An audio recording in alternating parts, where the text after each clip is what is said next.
week sermon series called No Kidding. And this is some stories I've never taught on before, and I've always kind of wanted to. And I'll give you sort of the backstory, of, at least of the title to the series. That my dad, if you can imagine this, was a storyteller.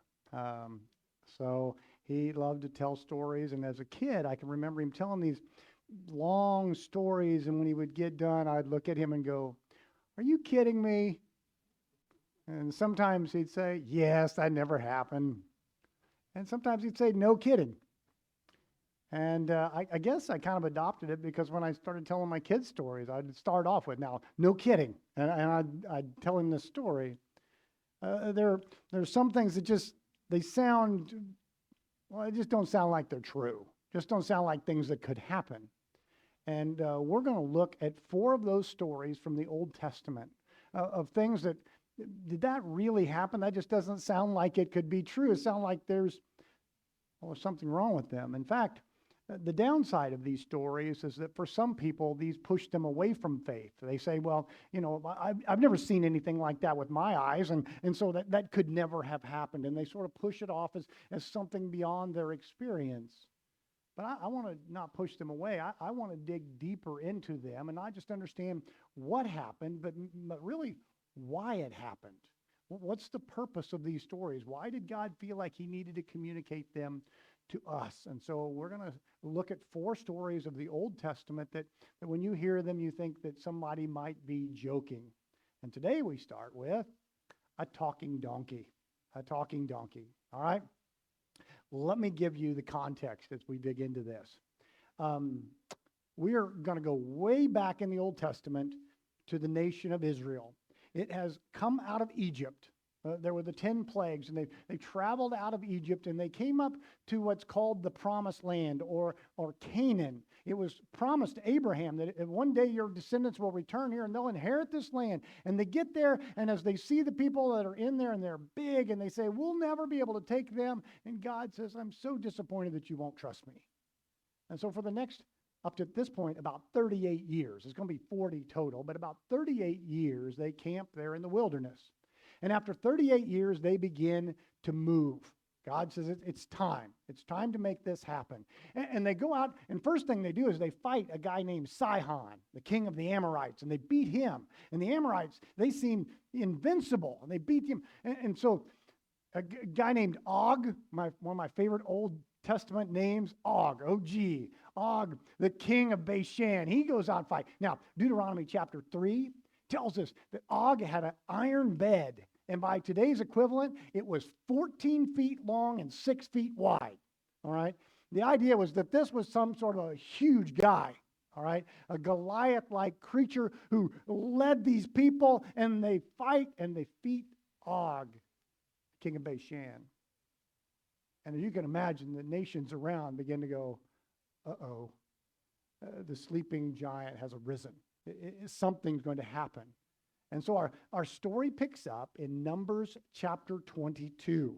And I'm going to read a lot of Bible today. I hope you'll follow along with me. Most of it should be on the screen or a Bible in the chair in front of you. Starting in verse 1. Then the Israelites traveled to the plains of Moab and camped along the Jordan across from Jericho. Now Balak, son of Zippor, saw that Israel had done to the Amorites, and Moab was terrified because there were so many people. Indeed, Moab was filled with dread because of the Israelites. Then Moab said to the elders of Midian, "This horde is going to lick up everything around us as an ox licks up the grass of the field." So Balak, son of Zippor, said, who was king of Moab at the time, sent messengers to summon Balaam, son of Beor, who was at Pethor, near the Euphrates River in his native land. Balak said, "A people has come out of Israel, and they cover the face of the land and have settled next to me.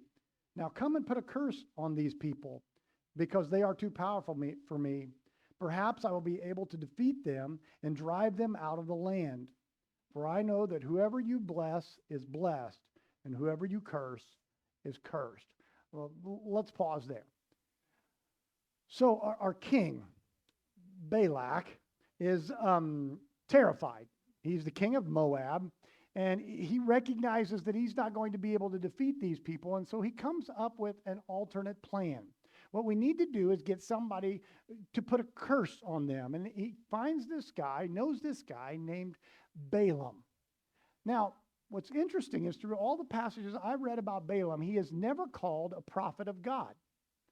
He is able, though, to do this amazing thing to speak for God and on God's behalf. Now, it's going to say throughout the story, he uses divination. Instead of prayers, he somehow sort of magically is able to incant God and get his word. And I don't understand all the dynamics of that. I do understand that he has this unique gift, okay, that he is a prophet able to speak for God. And here's how you know a guy is able to speak for God. Okay, according to Deuteronomy chapter 18, they are never wrong. Okay? So here was the test of a prophet in the Old Testament. You want to know if someone's a prophet from God? Is you test everything that they say, and if they're ever wrong, they're not from God. Pretty simple, right? And that's a pretty good test to keep in mind wherever you find yourself.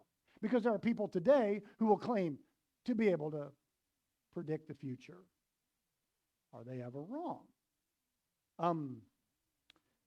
My friend Craig was with a group of traveling guys. They were musicians, and they would come to a church, and they would do a youth night, and they would lead like a rock band kind of performance, and then one of them would stand up and speak, and they'd have an appeal, and it was really a night to try to challenge youth to make a decision to follow Jesus. And Craig told me one night as he was finishing this up, this was late 80s, early 90s. He said this lady came up to him, and she said, "I've had a prophecy about you." He said, "Oh, really? What's your prophecy?" He said, "I've had a prophecy that you are going to do is buy a van and start a puppet ministry out of the back of your van." Now, puppet ministry was big at the time, but I've known Craig then for the last 20 years. He's now in Southern California making T-shirts, and to this day, still no puppet ministry out of the back of his van. And I'm going to tell you, it's a little creepy to think about on a lot of different levels, all right? So it's easy for me to know that was not a person who spoke from God. I don't care what they claim. By the test of the Bible, all right? If you're wrong once, you're not from God. Keep that in mind, folks, when you watch TV and things. If you're wrong once, it's not from God, okay? Now, behind this, though, is a type of thinking from the king Balak. King Balak. He doesn't understand how prophecy works. He thinks that if I can get this guy to tell us, if he'll curse this people, then God will have to act there. He doesn't understand that a real prophet speaks from God, and it's not me forcing God to act, it's me doing what God says. All right? So his idea is, I'm going to get him to do is curse this people. They'll be cursed. God will have to act on that behalf. But that's not how prophecy works. It flows from God to people, not people to God. And so the story continues on. Verse 7, the elders of Moab and Midian left, taking with them the fee for divination. When they came to Balaam, they told him what Balak had said. "Spend the night here," Balaam said to them, "and I will report back to you with the answer the Lord gives me." So the Moabite officials stayed with him. God came to Balaam and asked, "Who are these men with you?" Balaam said to God, "Balak, son of Zippor, king of Moab, sent me this message. A people who has come out of Egypt covers the face of the earth. Now come and put a curse on them for me, perhaps. Then I will be able to fight them and drive them away." But God said to Balaam, "Do not go with them. You must not put a curse on these people because they are blessed."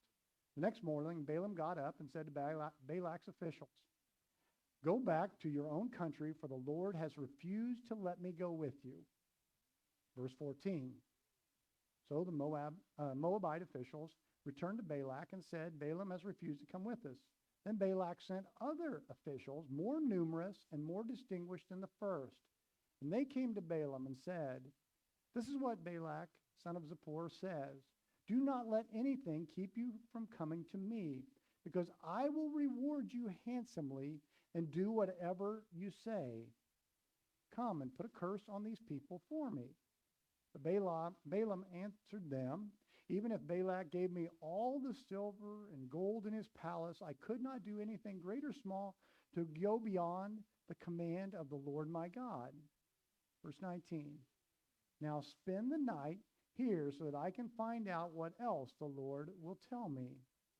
That night God came to Balaam and said, since these men have come to summon you, go with them, but do only what I tell you.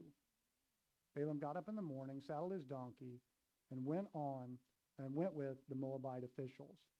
All right, so we're going to start digging into this. I'm going to give you a couple different lessons out of this, and I hope that I'm clear. The first one is what I've just called this inside of this lesson, the foolishness of seeking a second answer. The foolishness of seeking a second answer. So Balaam gets these messengers that come to him. He goes in, he speaks with God, and he says, whatever happens, know these two things. You're not to curse this people, and you're not to go with them. Then a second thing happens there, that the people then go back, they tell the king, and the king sends back, and here's important things to notice. It says he sent back more people, all right? Now bigger group. Your popularity, your influence is growing, Balaam, all right? They're more distinguished. Your popularity is growing among the right group. They're more powerful. Third thing he says, I will reward you. There's money in this for you. And the last thing he says, and I'll do anything you want. So there's a favor laying on the table for the future. I will offer you all those things. And for the strange part of the story, it's verse 19.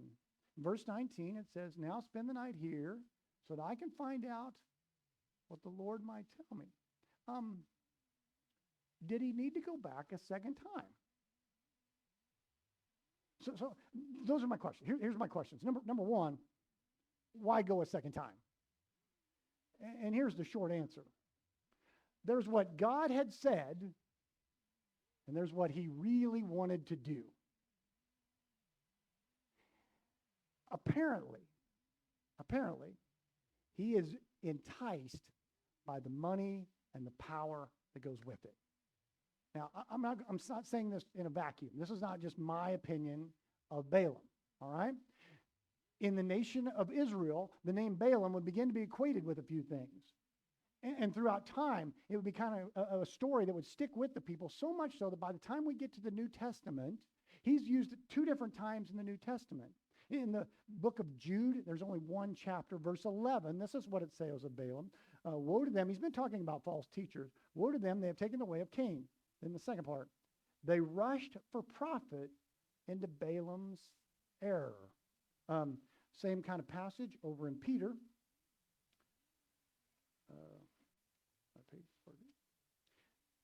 Second Peter chapter 2 says this in verse 15, talking about, again, false teachers. They have left the straight way and wandered off to follow the way of Balaam, son of Bezer, who loved the wages of wickedness. See, historically, the Israelites came to see Balaam as a guy who was motivated more by money than by following God. He had what he was told to do, but then there was what he really wanted to do. In fact, he seems to be baiting at it. If your king would give me all of his silver and gold, he's trying to, it's a setup that he's really into it for the money.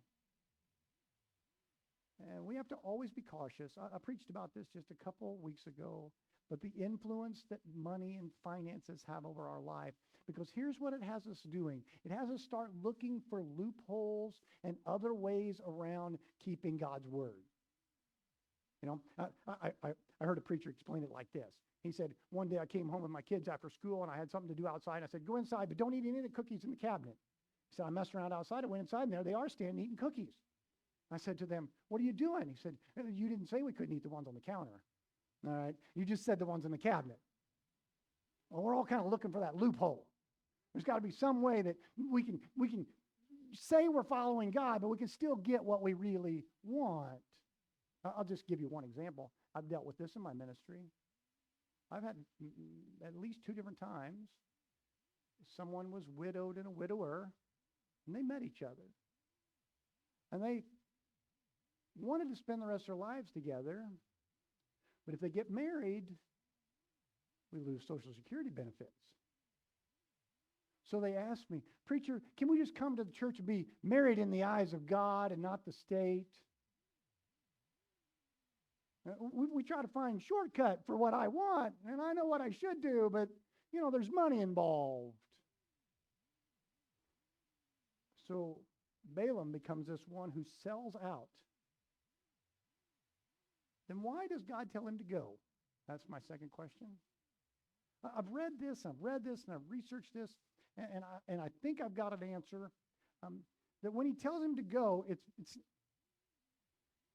kind of like this. I'm going to use a story from my own life, okay? When I first got married, this may shock you, but I was really dumb. There was a lot of things I did not understand when I first got married. My wife comes home one day. She says, "I have a doctor's appointment on Friday." It was an important doctor's appointment. I said, "Well, I was really wanting to go fishing on Friday. It's my day off." And she said, "Fine, go fishing if you want." Now, I went fishing. See, some of you have been married longer than I was at that time. I thought it was permission, right? I didn't know. Well, that's what's going on here. He says, you go if you think that's the right thing to do. I've told you previously, don't go. So understand, you can go if you think that's the right thing to do. Well, see, what he's doing is he's allowing him to have free will. That God doesn't force us to do things. That our God allows us and permits. He wants us to come in unison. It's much like Michelle was doing. She wanted me, out of my love for her, to go with her. He wanted him to be willing to choose to follow. See, it's only a few chapters later.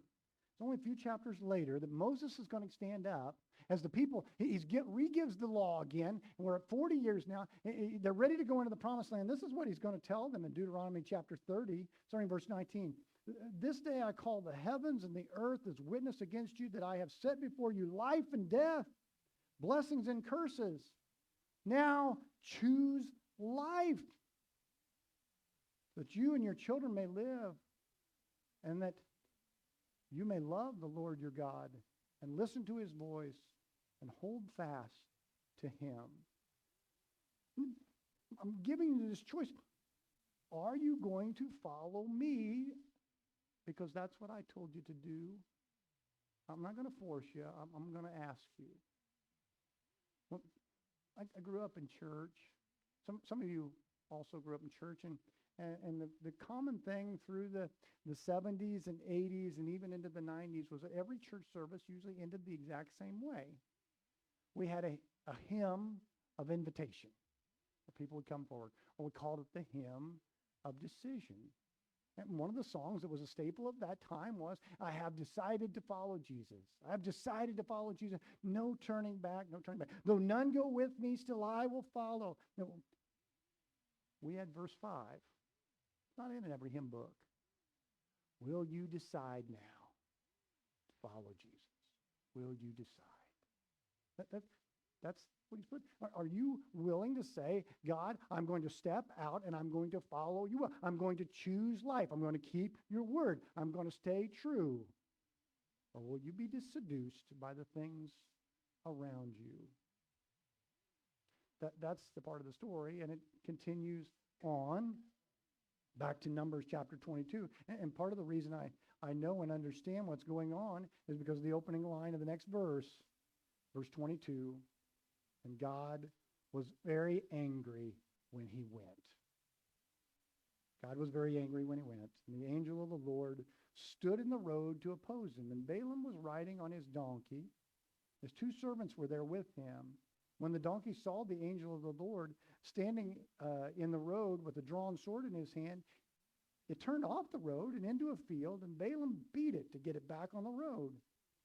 Then the angel of the Lord stood in a narrow path through the vineyards with walls on both sides. When the donkey saw the angel of the Lord, it pressed close to the wall, crushing Balaam's foot against it. So he beat the donkey again. Then the angel of the Lord moved on ahead and stood in a narrow place, and there was no room to turn, either to the right or to the left. When the donkey saw the angel of the Lord, he lay down under Balaam, and he was angry and beat it with his staff. Then the Lord opened the donkey's mouth, and it said to Balaam, "What have I done to make you beat me these 3 times?" Balaam said to the donkey, "You've made a fool of me. If only I had a sword in my hand, I would kill you right now." The donkey said to Balaam, Am I not your own donkey, which you have always ridden to this day? Have I been in the habit of doing this to you?" "No," he said. Then the Lord opened Balaam's eyes, and he saw the angel of the Lord standing in the road and his sword drawn. So he bowed low and fell face down. And the angel of the Lord asked him, "Why have you beaten your donkey these 3 times? I have come here to oppose you because your path is a reckless one before me. The donkey saw me and turned away from me these 3 times. If it had not turned away, I would certainly have killed you by now, but I would have spared it." Then Balaam said to the angel of the Lord, "I have sinned, and I did not realize you were standing in the road to oppose me. If you are displeased, I will go back." And the angel of the Lord said to him, "Go with them, but speak only what I tell you." Then Balaam went with Balak's officials. Before we get into the interesting part of the story, I got to set this all up. So my second insight from this story so far is that the foolishness of not listening to God's messengers. So the first part of this is that Balaam really pays no attention to the circumstances surrounding him. He's riding a donkey. It's the one he always seems to ride, and the donkey sees this angel, and it veers off the path. And his response is not, "Well, this is unusual." The donkey will ask a question in just a minute. "Do I ever do this to you?" And his answer is no.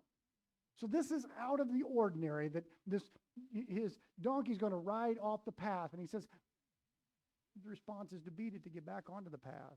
A second time, it presses him against a wall. A third time, it lays down. Each time, it's God, in a sense, trying to close the door through this donkey. He's trying to redirect him. Go back, turn around. You're not supposed to be going with them. And each time, he totally ignores the situation around him, and he just beats the donkey because he wants to go that way. And I just want to pause for a moment and say, sometimes the greatest test of God's will working in your life is just opened and closed doors. Sometimes if you're wanting to go this way and God seems to be putting all kinds of obstacles in your path, that maybe is a good sign that you're not going the right way. And you need to be open to the things of your life helping to direct you. That God will, as you pray to him, that you will see doors open and doors close, and you will be able to move forward as he allows. And Balaam pays no attention to the circumstances that surround him. That's the first part of that. The second part then, though, is he's got a talking donkey. It's this amazing thing. God in that moment allows the donkey to speak. Now, I got to put again this in its Bible context. There are only 2 animals that speak in the entire Bible. Okay? And each one has a specific connection that you need to make sure you don't miss. First one is the Garden of Eden. Okay? The Garden of Eden, the serpent comes, and you have to notice the wording. The serpent comes, and it was the most cunning of all the animals. The idea is it's tapped into something. It's smart, and it's going to tempt and put something out there that twists and maneuvers. Now, this story is the exact opposite. Okay? This one, we've got the donkey, who have in part for them been considered the dumbest of all the animals. And God uses it in that moment to speak to Balaam. and to try to set him on the right path. Now there's a lesson here. Years ago, Rich Mullen was a musician of the 1980s and 90s, a Christian musician, had a big impact on my life. And he was out of Kansas. Whenever he was traveling around, I'd go see him. He unfortunately was killed in an automobile accident. But I saw him, I don't know, 5, 6 times in concert. And he always would say the same sort of story. And I'm paraphrasing, but it was roughly this. He said when he was in college, he had a professor who said, you won't remember much of what I tell you in this class, but I hope you'll remember this. Okay? That if God can speak through a donkey, now he used the King James word that's a lot shorter, all right? If God can speak through a donkey, he can certainly speak through you. He said, and the flip side's true. Sometimes you hear someone speaking and you think, wow, what a donkey. And maybe God is trying to tell you something through them.